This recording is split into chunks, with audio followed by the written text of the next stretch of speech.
নমস্কার কৃষক বন্ধু ও দর্শক মণ্ডলী। আমাদের কৃষি প্রধান এই দেশে, বিশেষ করে পশ্চিমবঙ্গ ও বাংলাদেশে ধান হলো প্রধান ফসল।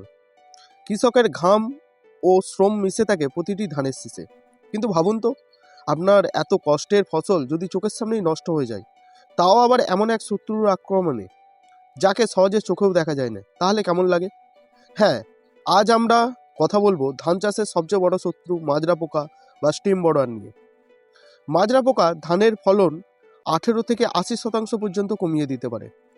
অনেক সময় আমরা বুঝতে পারি না যে ক্ষেতে আক্রমণ শুরু হয়েছে, আর যখন বুঝতে পারি তখন দেরি হয়ে যায়।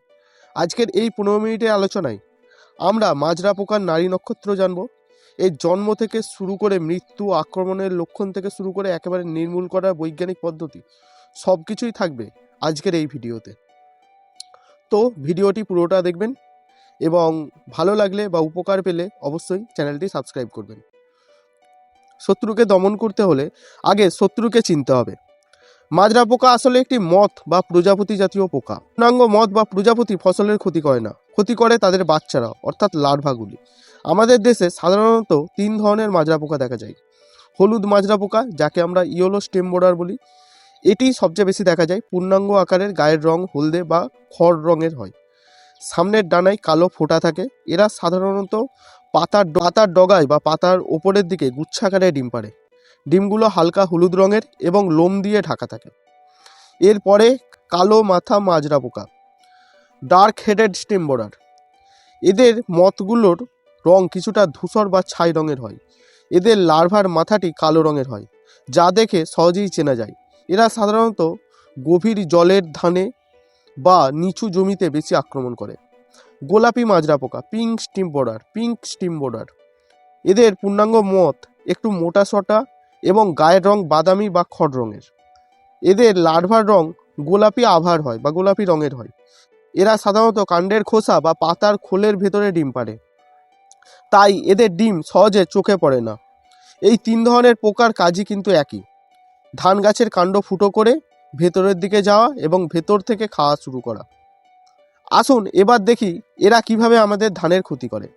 মাজরা পোকার জীবনচক্রটি 4টি ধাপে বিভক্ত: ডিম, লার্ভা বা শুককিট, পিউপা বা মুখকিট এবং পূর্ণাঙ্গ মথ। একটি স্ত্রী মথ পাতার উল্টো দিকে 50 থেকে 100টি ডিম পাড়ে।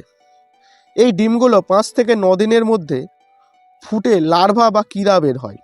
এই লার্ভা অবস্থাতেই এরা সবচেয়ে ভয়ঙ্কর। ডিম থেকে বের হয়েই এরা সুতো বা রেশমের মতো লালা ব্যবহার করে নিচের দিকে ঝুলে পড়ে এবং কাণ্ডের গায়ে ছিদ্র করে ভেতর দিকে ঢুকে যায়। একেবারে কাণ্ডের ভেতরে ঢুকে গেলে আপনি বাইরে থেকে ওষুধ স্প্রে করে এদের সহজে মারতে পারবেন না। এরা কাণ্ডের ভেতরে নিরাপদ থাকে এবং কাণ্ডের ভেতরের মজ্জা কুড়ে কুড়ে খেতে থাকে। এই লার্ভা 20 থেকে 30 দিন পর্যন্ত কাণ্ডের ভেতরে খেয়ে বড় হয়।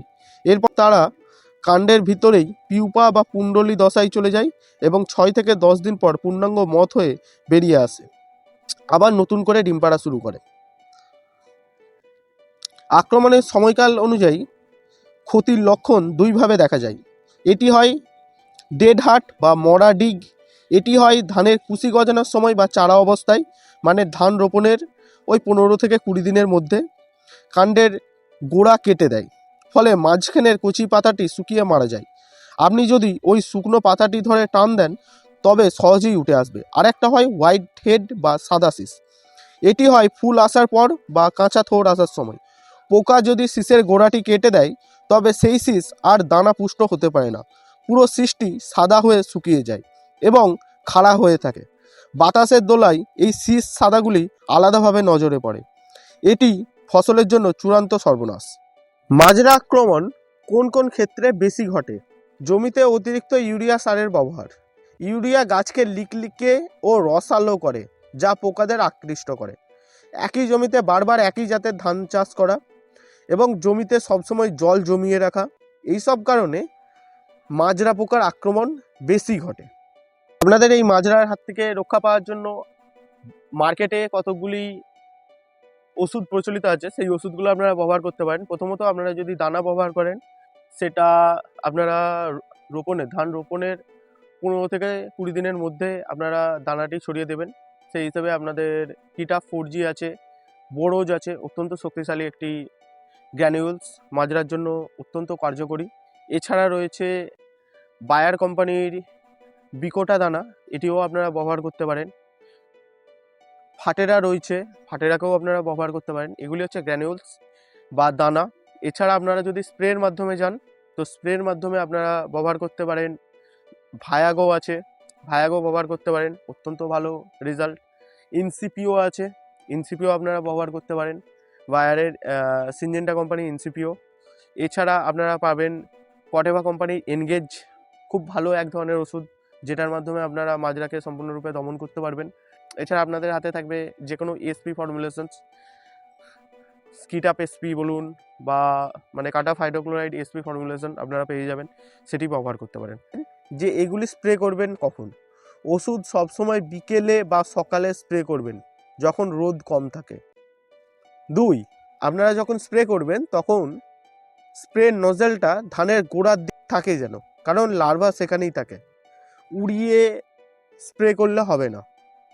3 নম্বর হচ্ছে জমিতে স্প্রে করবার সময় জল ছড়িয়ে দেওয়া ভালো, এতে গাছের গোড়ায় ওষুধটা পৌঁছাতে পারবে।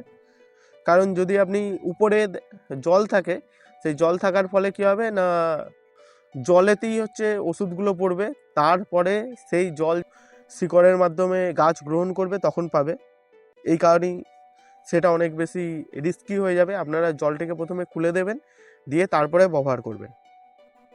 আর একই ওষুধ বারবার ব্যবহার করবেন না, প্রতিবারে প্রতি সিজনে ওষুধের গ্রুপ পরিবর্তন করুন, না হলে এই পোকার শরীর ওষুধ প্রতিরোধের ক্ষমতা তৈরি করে ফেলবে। আর সবচেয়ে বড় কথা, কোম্পানি রেকমেন্ডেড ডোজেই যাবেন, বেশি বা কম করবেন না, এটাও আপনাদের জন্য অত্যন্ত ক্ষতিকারক।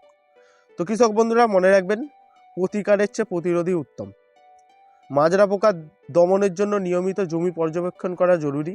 সপ্তাহে অন্তত 2 দিন জমির আইল দিয়ে হাঁটুন এবং লক্ষ্য করুন কোনো মথ উড়ছে কিনা, বা পাতায় ডিমের সাদা আছে কিনা, বা পাতায় ডিমের গাদা আছে কিনা। অতিরিক্ত ইউরিয়া ব্যবহার করা কমান, সুষম সার ব্যবহার করুন। পটাশ সারের ব্যবহার গাছকে শক্ত করে এবং প্রক্রমণ কমায়। ধান কাটার পর অবশ্যই যে নাড়াগুলি পড়ে থাকে, মানে যেগুলো স্ট্রগুলি পড়ে থাকে, সেগুলো অবশ্যই পুড়িয়ে দেবেন, যাতে মাটির নিচে লুকিয়ে থাকা পিঁপড়াগুলো নষ্ট হয়ে যায়। তো ধন্যবাদ। ভিডিওটি ইনফরমেটিভ হলে অবশ্যই লাইক করবেন এবং চ্যানেলটি সাবস্ক্রাইব করবেন। ধন্যবাদ।